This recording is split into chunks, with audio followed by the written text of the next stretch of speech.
Nintendo Switch 2 is coming in 2 months, less than 2 months. We think, we hope.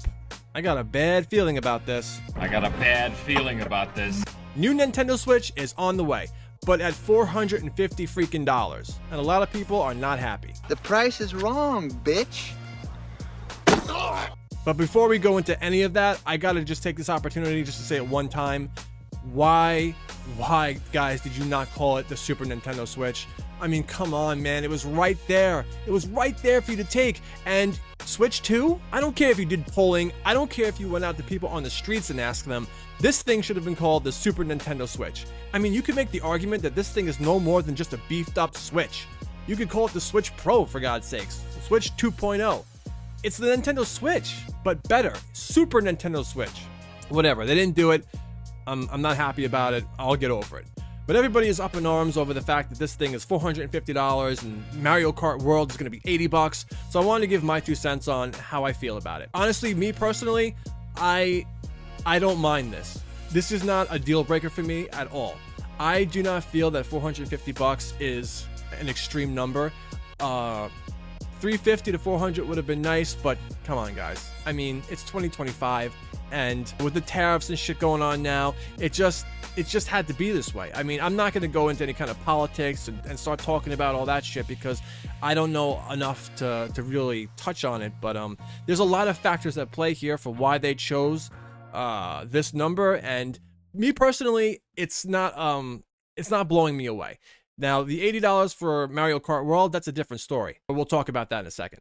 So I just wanted to quickly go over, this is something I saw on Facebook, one of the groups on there.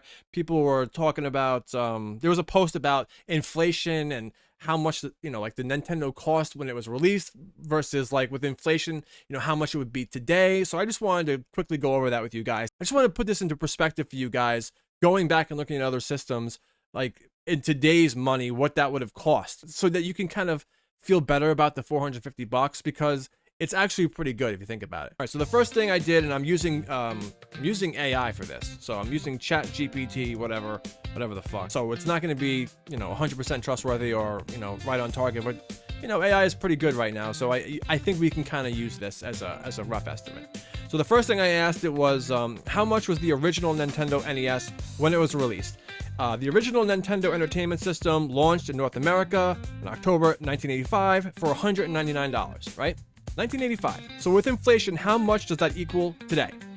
Using an inflation calculator and noting that different calculators might use slightly different methods and data leading to minor variations, $199 in 1985 is equivalent to approximately $570 to $600 in 2024.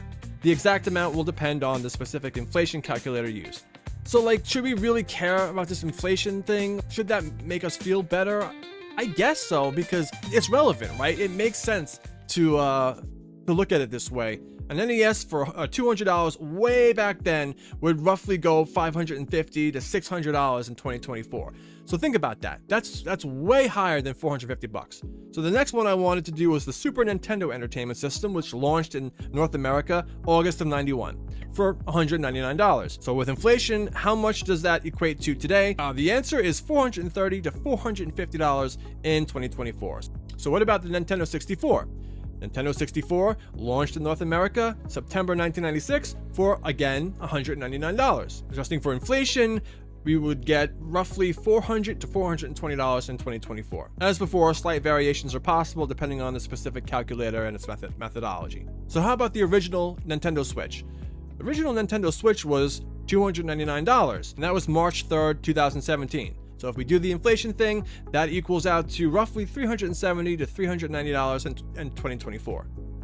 So if we want to look at things through an inflation lens, then these older systems would have cost so much more. You could make the argument that the new Nintendo Switch is priced right where it should be, or even a little bit under what it should be. Now, I have seen the argument that back in the day when the SNES came out, it was state of the art, right? It was the best technology at the time. And the same could be said about the N64.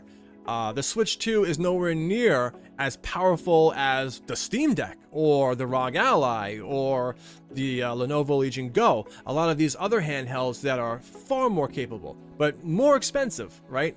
and not far more expensive now. Although they were when they first came out. The Lenovo Legion Go, for example, was around $1,000 or more when that thing first dropped. Now you can get it for a lot less, $500-600, maybe even a little bit less.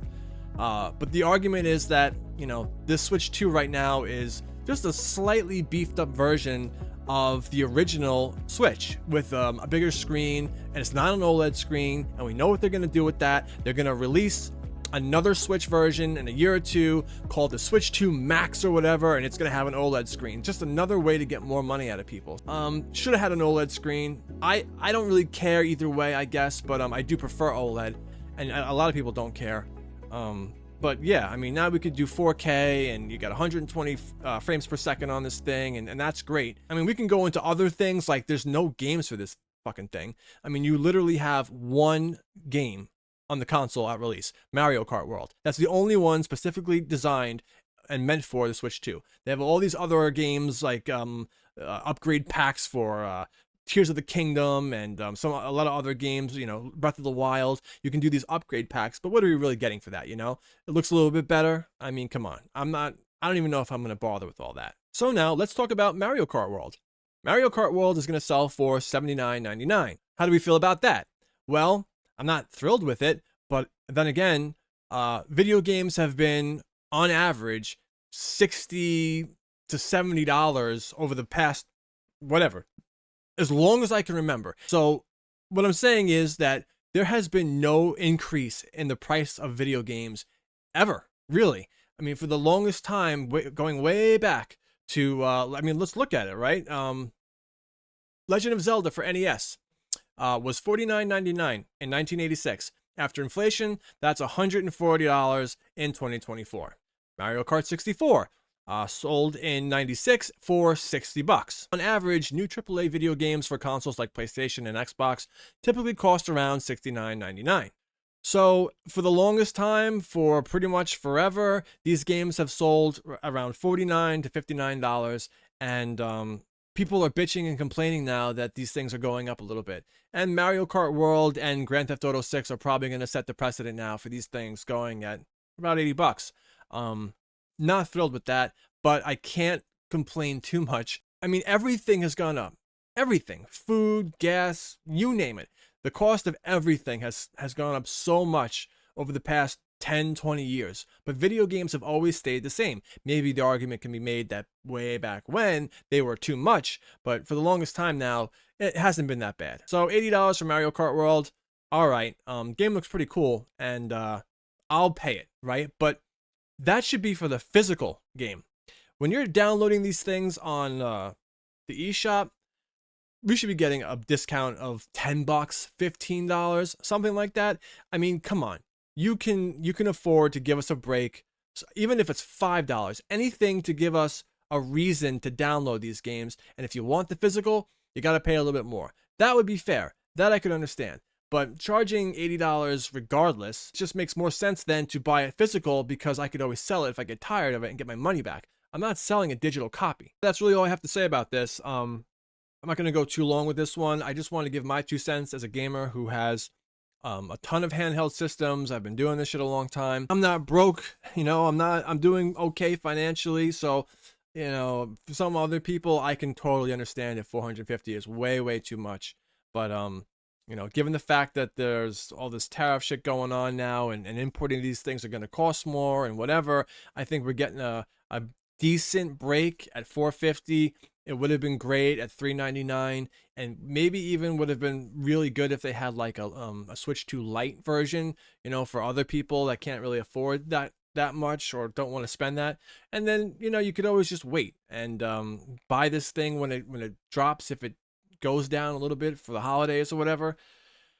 I don't know. There's been so much confusion. I was confused. You can go on the website and kind of reserve the game, so I thought that meant that I've reserved it, and that when it becomes available to buy, I'll just get a link and I can buy it. Well, it turns out that that's what I did on their Nintendo website. I just reserved the ability to reserve the game when the game becomes available for reserve. Now, at this point, Nintendo is still saying that the June 5th release date for the Switch is locked in, and that's happening. I don't know now. This is looking a little sketchy here. With the fact that their pre-orders have been delayed. You know, if in the next couple of weeks we can do pre-orders, maybe that'll be okay and things won't change. But if this thing goes on for much longer than that, I don't know about that June 5th release date. That just doesn't feel right. I don't know. I just got a bad feeling about this. I have a bad feeling about this. I have a bad feeling about this. I have a really bad feeling about this. But hopefully it's nothing. Hopefully the system will come out. It looks really, really good, but at the same time, you know, like I'm excited for it. I'm gonna get it. I love the bigger screen. I love handheld systems. I like the new dock with the fan and everything like that, being able to do 4K and HDR and 120 FPS and all that stuff. Better magnetic Joy-Cons and blah blah blah. It should have been called the Super Nintendo Switch. Period. I feel like that just justifies the system so much better. Switch 2, it just doesn't feel like it really is a Switch 2. Technology-wise, the thing just is not enough of an improvement to call it a true successor to the original console. But anyway, that's going to do it for this one. What do you guys think as far as the cost of the system? Is $450 too much for you? Do you think that's fair or even a really good deal? And what about Mario Kart World? Is that pushing it too much? What do you think about my idea of having it more expensive for physical and cheaper online? Whatever you want to say. If you have any thoughts at all about the Nintendo Switch 2 and what we've talked about today, let me know. But right now, the internet is in an uproar, and everyone's firing out videos about the Switch 2, so I figured I'd chime in and give my 2 cents. So my stupid ass totally forgot the title of the video. So will it matter? Where am I looking? Will it matter that the system is $450? No. It won't matter that people are up in arms over the cost of the system because they're still gonna sell plenty. People are still gonna buy this shit. That's what we do. Doesn't matter if it was $500, if it was $600, we'd still buy the shit. Where am I looking? Where is the camera on this thing? Is it up there? I think it's up there. It doesn't matter because we're all suckers and Nintendo cannot fail. They're recession proof. They are bulletproof. They've got the kids. They've got the parents. They've got the power. They've got Nintendo power, and that's it. They're always going to succeed. They're always going to win. I'm going to buy the shit. You're going to buy the shit. So $450, not going to really matter. They know that. They're going to win. And Mario World being $80, same thing. We're all going to buy the shit. So will it matter? No. All right, that's going to do it for this one. Maybe I'll do some more videos on the Switch 2. I don't know, but I do intend on getting it when it launches right away. So I'm going to be all over that shit. It's got a whole bunch of new features. Like I was saying, we can go into it more and more about, the software functionality of being able to do like, these group get-togethers where you can play with friends up to 4 people and do like, it even has a camera and shit. So, definitely some improvements and enhancements on the Switch 2, but I don't know. Maybe I'll do another video on the Switch 2. But that's going to do it for this one, guys. Thank you so much for watching. Let me know what you think about this damn thing. And we'll be back soon with more videos, more games to play on Double Dragon Gaming. Peace out.